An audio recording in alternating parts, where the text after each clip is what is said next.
We recently started working on myeloma, and one of the things we focus on are APOBECs in myeloma. So APOBECs are a pretty important family of enzymes that can actually produce some mutagenesis in the DNA and also on RNA level. And we are currently exploring the role of APOBECs in multiple myeloma, and also we try to use APOBECs as kind of classifier to find the expression of APOBECs to find new subgroups of multiple myeloma.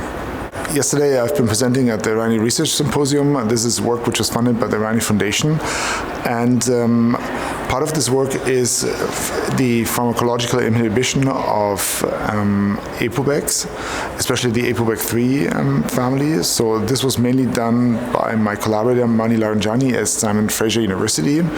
My lab is very interested in the functional work which is, for example, overexpressing APOBEC3s and looking at consequences on myeloma cells as well as knockdowns.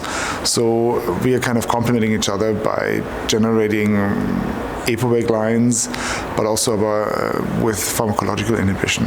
We were able to access the MRF database, which is comprised of over 1,000 myeloma patients that have been sequenced and extensively characterized.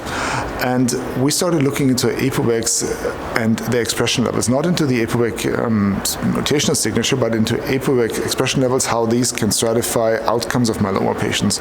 And what we found was pretty striking. So when we started with individual APOBECs, we found that each one of them, if they're highly expressed, is associated with a worse outcome.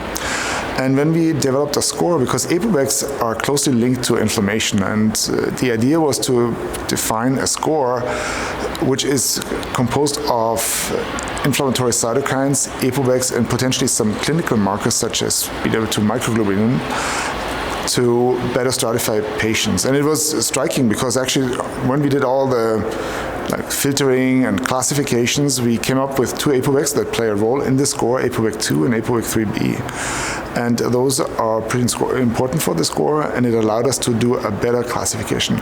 Of note, when we also included initially translocations, which are currently the state of the art for the most prevalent clinical scores, like the RSS score, and they all didn't play a role in our score. So they were not as good as, for example, APOBECs and clinical features.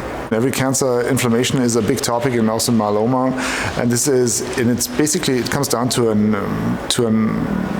interaction of myeloma cells and the immune microenvironment, and how they kind of influence treatment responses, how it also influences and pushes myeloma progression.